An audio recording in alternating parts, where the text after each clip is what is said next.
All right, update on Mighty Mower versus Mega Mower. Mega Mower is missing its rear end. Yep, we took it out to get all the work done, all the machine work done, but everything's still doing good. I'm gonna change the carburetor setup on this because this is made for just a stationary run, so it just goes to like a certain RPM and the governor governs it that way. I want throttle response, so I got another carburetor coming for this. Mighty Mower, on the other hand, Mighty Mower hasn't had anything done to it because Zach is working on another project we're doing for the channel, and you'll be learning more about that in the next coming weeks. So here is the rear end out of Mega Mower. This is the rear end that it came with factory. What I did is I made an adapter. That's the side for the differential. That is the side that goes into the transmission. And I mounted a disc brake onto it.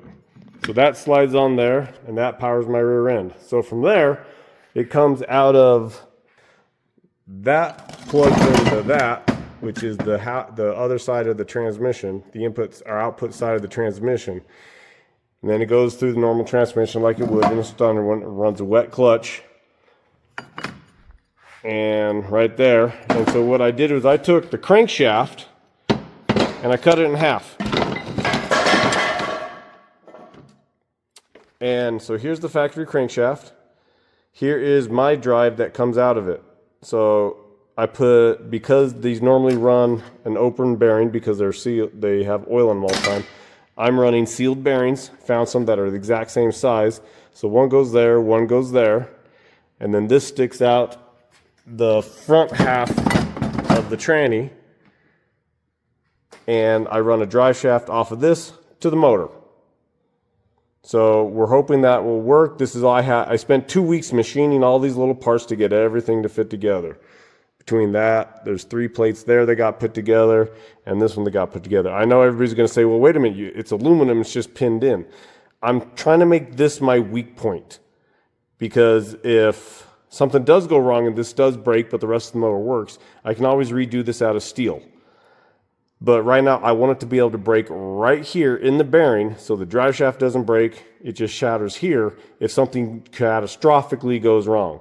I want to give a big shout out to my cousin Chad. He's a professional machinist, and he has been working me through all the little steps it takes to machine. I've done some machining, but this is a little over my caliber. But he walked me through our little lathe that we have and all the tooling and proper way to set up everything, and got it all done and machined. So in the next week, I will be final assembling everything, and I'll be showing you next one how we build a brake setup for this. It's pretty special. It's actually off of a T-Bucket. T-Bucket's an old Model T car that people turned in the original street rods. So thank you. Welcome to the Apprentice Crawl-Off. This is Zach. This is Ian. They're both my apprentices. Zach has been here for a year. Ian's been here for just about 6 months now. And what they do is Zach sort of works as my right-hand man. Like if I'm trying to get something done, I need like a door panel pulled off, and carburetor pulled off, stuff like that to continue what I need to do. I have Zach do that. Ian is still sort of more on the lower scale stuff. He does a lot of my oil changes, fluid changes. He does a lot of tranny services, brakes, tires, stuff like that. The real big difference is that Zach is learning fabrication right now, and Ian is getting to that point. First, we're getting him used to using the tools before he decides to cut his finger off. So, like Zach this week, he went ahead and fabricated some brackets for an AC evaporator in a 57 Ranchero. Did a pretty good job at it. And Ian, he's now learning some door panel stuff, but he's moving up little by little. So what we're doing here is they both bought some FMS Atlas rock crawlers. And the reason I had them do that in the beginning was I believe working on rock crawlers or working on RC cars teaches you a lot about working on regular cars. They have all the same parts. There's axles, trannies, differentials, transmissions, all that stuff. Even if you get into the nitro stuff, you're dealing with carburetors, the glow plug, all that stuff. You can learn a lot working on an RC car and scale it up to working on cars. So what we did was I set this challenge to the both. Get the same exact starting base, which is what they did. Modify it in a certain amount of time for a certain amount of money. And we're going to have a little competition. So like I said, working on them compared to cars is a lot of say, Zach, what have you seen in the car, your crawler, that is the same thing on a car? I mean, really everything. You got frame, front and rear axles. You got your diffs. You got your shocks, motor, tranny, transmission, or transfer case, drive shafts. I mean, everything correlates right over, even to servicing them. Ian? Pretty much the same thing that Zach covered. Pretty much mostly everything. Everything from the top, you got a transmission, you got a servo, which pretty much would be a gearbox. You've got a motor, you've got axles, and even coming down to the maintenance is just about pretty equal to having a real car. So Zach, what did you modify on yours? So far, all I've done is I've dropped down my servo. And why did you do that? I did that because I get more range with it, and it keeps my pitman arm or servo arm actually more parallel, so it actually will save my parts in the end too, and less likely to break something.